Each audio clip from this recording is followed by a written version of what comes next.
My mom passed away when I was 3 years old because of her depression. She wasn't strong enough to live life. And right after that, and I mean very soon after, my dad got remarried to someone who ended up being my stepmom. And this is how young I was. I actually didn't even realize that my stepmom wasn't my real mom. I was too young, and the change happened so quick that I always thought my stepmom was my real mom. So growing up, let's just say, she did a lot of things, said a lot of things that there's no point of going into detail about. But overall, they all proved that she didn't love me. And I didn't really understand why as a kid. But I don't ever remember being sad, which is the weird part. I felt unloved, but I didn't feel sad because I just assumed that's just how my life is. I don't get to have a mom who loves me. And that's it. And over time, it became pretty obvious to my family that she was not treating me with love, to say the least. So I ended up moving out when I was like 5, and then again when I was 7. But basically, I lived with different family members in different cities. I switched multiple schools, and at one point I did try going back to live with my mom and dad, and at that point they actually had two half sisters of mine. So now there was 2 extra people in the house. But unfortunately, I was not allowed to talk to them. Actually, they weren't allowed to talk to me. They weren't allowed to talk to me, and they weren't allowed to even look at me. Imagine living in a house, not even a house, we lived in a basement at the time. It was me, my stepmom, my dad, and my 2 sisters. And my grandparents, or not my grandparents, but my stepmom's parents. And no one liked me. Everyone made me feel like I didn't belong.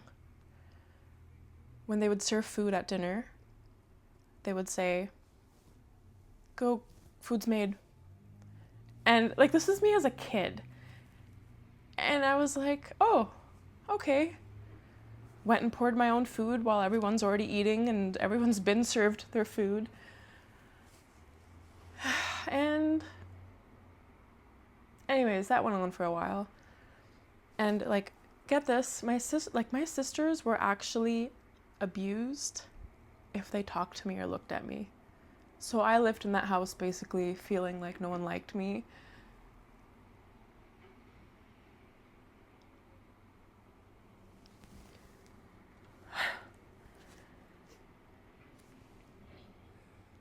Okay. I'm okay. Like, no one liked me, and I didn't really belong. One morning, thankfully, I hear a huge argument. My mom is swearing, my dad is swearing, I hear shoving and pushing, I hear physical fighting between my parents. And at this point, I think my sisters were out of the house. I think they were staying with their grandparents for the weekend. And you know what happened? My dad comes into the room, opens the door, and says, "It's okay, everything's okay, go back to sleep," and then slams the door shut. And I remember being a kid and being so in shock. And this is what I don't get about parents who usually have problems. Your kids always know when you're having problems. You can tell them, "Oh, no, me and your mom love each other, me and your mom are fine." But if you're not fine, kids pick up on it and they know. So when my dad came into the room and told me, it's okay, go back to sleep," I knew it was not okay. Anyways, woke up in the morning and it was just my dad. I guess that was the last straw. That morning I remember my dad telling me, "It's just us. We don't need anyone. We just need each other." And me and him moved into another basement, and it was right at the start of high school.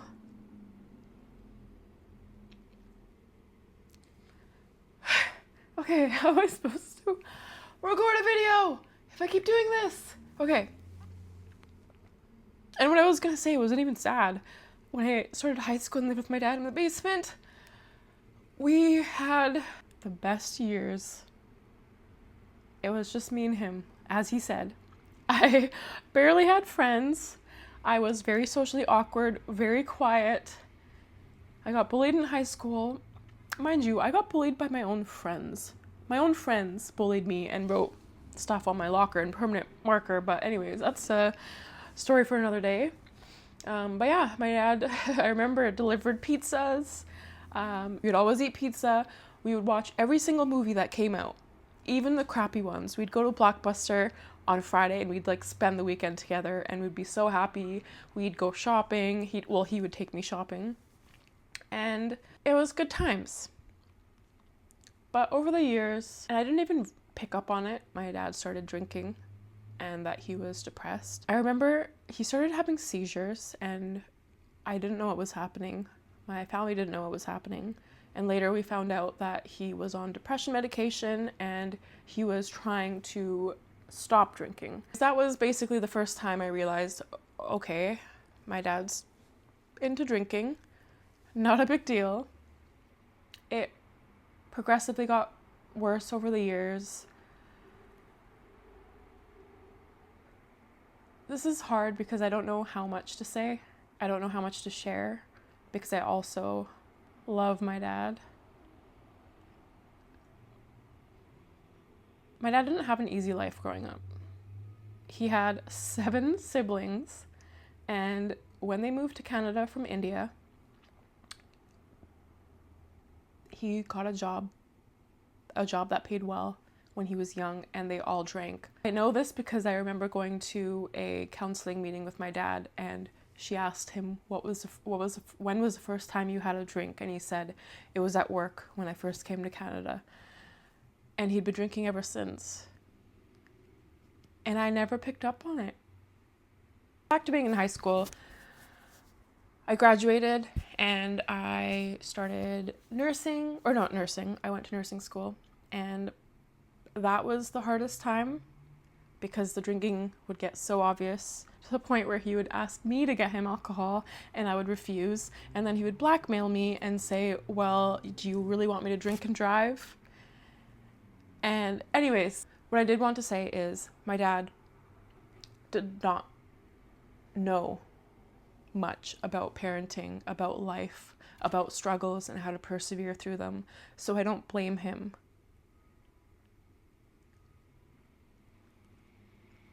I don't blame him.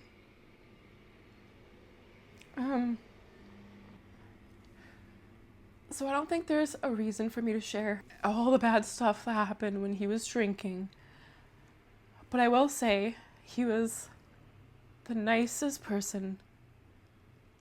He was like, if you ask any of my family members, they would say he was always so happy. He was always so positive and nice. Like, I think this will say a lot about how my dad was as an alcoholic. When he was drunk, he would cry. When he was drunk, he'd be really sad. So he wasn't an angry drunk, which I'm so thankful about. Like, he never abused me. He maybe swore at me a few times, but that's fair. But yeah, it happened for many years. Over the years, we definitely tried helping him, took him to counseling, walked him to AA, and asked him to talk about it after. And it's just, you can only help someone so much, but they have to do a majority of it. And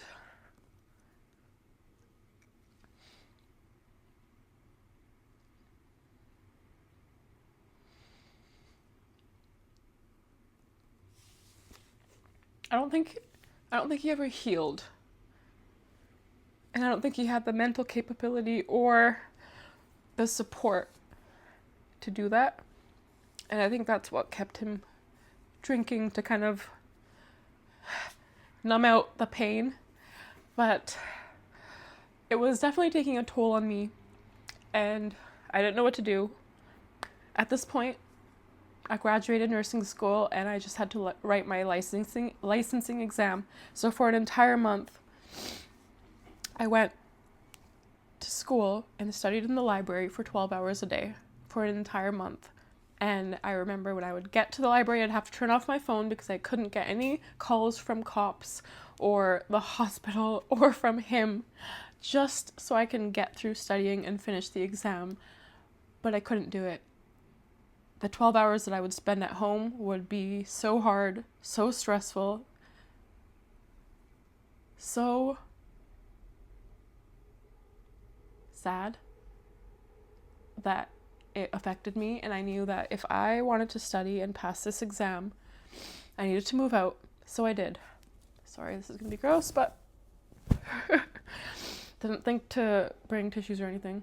I pretty much moved out. As soon as I moved out, my dad decided to sell the house, sell his stuff, pack whatever he had into one car, and move to Kamloops, which is up north from Vancouver. And it kind of made me feel relief, because I would get a lot of drunk calls, drunk messages, drunk visits, and I felt, all right, he doesn't live here anymore. This will be better. He'll be happier. It is so much sunnier in Kamloops than Vancouver, and his brother is there. This could also be good for him. Within the year, I got a phone call from the Kamloops hospital saying, your dad isn't doing well. I think you should come here as soon as you can. So I packed up my stuff, went there. Basically, when I got there, my dad had liver cirrhosis from drinking so much, and he was now on life support.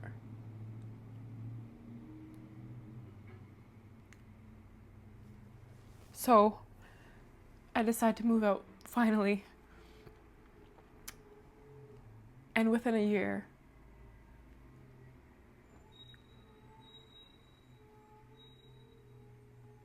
okay, maybe I shouldn't get into this much detail, but anyways, he passed away. I have so many regrets. I was in a dark place.